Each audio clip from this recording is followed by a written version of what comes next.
उत्तर प्रदेश में धर्मांतरण कानून इन दिनों काफी ज्यादा चर्चा में रहा, खासतौर पर तब जब योगी सरकार ने कानून को और ज्यादा सख्त कर दिया है। और ऐसे में अब सवाल ये उठता है कि धर्मांतरण पर बने कानून में अब तक कितना एक्शन लिया गया। इसी से जुड़े कुछ आंकड़े भी सामने आए हैं जो बताते हैं कि धर्मांतरण पर कानून आने के बाद बड़े पैमाने पर एक्शन लिया गया। साथ ही इस कानून के चलते सबसे ज्यादा एक्शन कहां लिया गया है, इस तरह के तमाम आंकड़े आपके सामने हम पेश करते हैं। ऐसे में अवैध धर्मांतरण विरोधी कानून के तहत कहां कितना एक्शन लिया गया, इस बारे में भी आपको तमाम तरह की जानकारी यहां पर देंगे।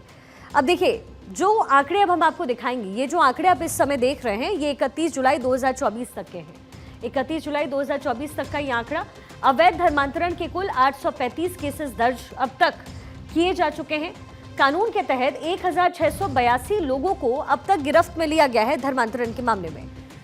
2020 से अब तक 2708 लोगों को कानून के तहत नामित किया गया है।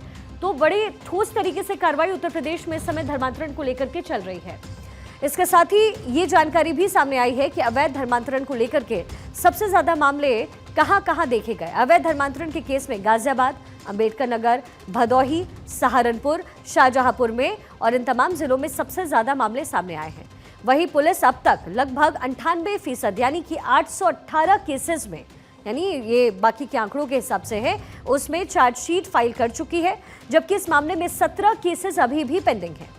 इसके साथ ही अधिकारियों ने यह भी बताया है कि तब तक दर्ज हुए मामलों में 124 लोगों को धर्मांतरण में कोई भूमिका उनकी नहीं पाई गई है, लेकिन 70 लोग इसी मामले में कोर्ट में सरेंडर भी अब तक कर चुके हैं। यानी धड़ल्ले से धर्मांतरण का जो गेम है उत्तर प्रदेश में चल रहा है और सरकार इस पर कार्रवाई कर रही है।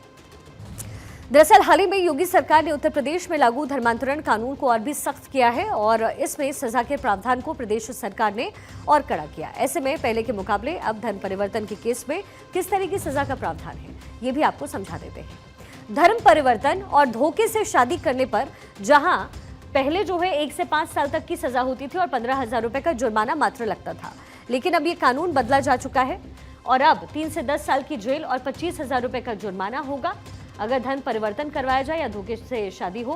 नाबालिग या SC/ST का अवैध धर्मांतरण होता है तो पहले 2 से 10 साल की जेल और 25,000 का जुर्माना था, लेकिन अब ये कानून बदला है। अब 5 साल से उम्र कैद की सजा और 1 लाख का जुर्माना रखा गया है नाबालिग या SC/ST वाले केस में।